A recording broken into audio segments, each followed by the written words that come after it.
harap so malayo ang panggagalingan. Ngayon ma'am, pagpatalikod naman dapat nakadikit kayo. So punta po kayo dito ma'am sa harapan ng slot ma'am na papasukan niyo po. Turn po. Ayan. Break ng konti lang pa. Natandaan niyo ma'am yung line kanina ma'am. Break po.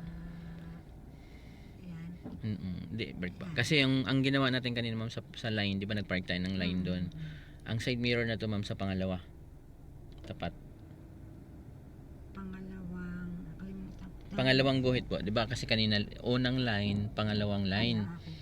Sa pangalawang line kayo tumapat. So, po, ito po walang guhit eh. So, i-considered natin na guhit itong, yan, ganyan, stop. Okay na po, okay na yan. Tapos saka kayo gumanon. Break, full turn ma'am. Full turn po, full turn. Yan. Tapos hintayin nyo ma'am dito lumabas ma'am yung truck. Break po, break po, break po. Ano yung nakikita nyo ma'am sa truck? Gulong. Gulong at saka yung gitna niya, di ba?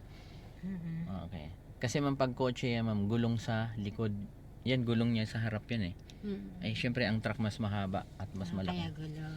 Gulong sa harap ma'am. Pero pag kotse ma'am, gulong sa likod eh.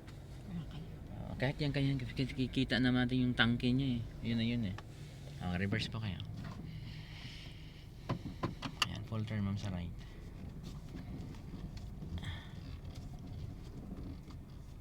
Ayan.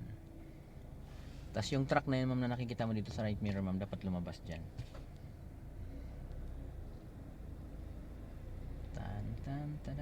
Tingnan nyo ma'am si truck ma'am.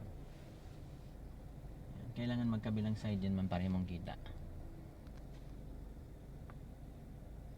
Ayan, braking. Okay. Stop, brake ma'am, stop, brake ma'am, stop. Ayan, okay, balik yung manibela sa diretso.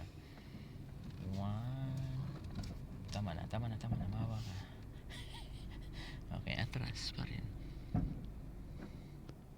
So, ngayon ma'am, yung bumper ng truck na yun ma'am, at saka yung bumper natin ma'am, pwede mo nang pagpantayin yan. Pagpantayin. Opo, kasi mahaba yung truck sa atin eh.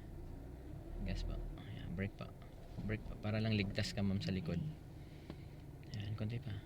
Luwag sa brake ma'am kung kaya niya pa. Kulang pa ba? Konti pa. Ayan. Ayan, pwede na yan. Park ulit. Park handbrake.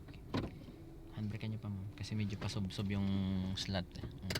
Yan, tama na yan. Baka mabaklas mo yan. Gigil na gigil eh.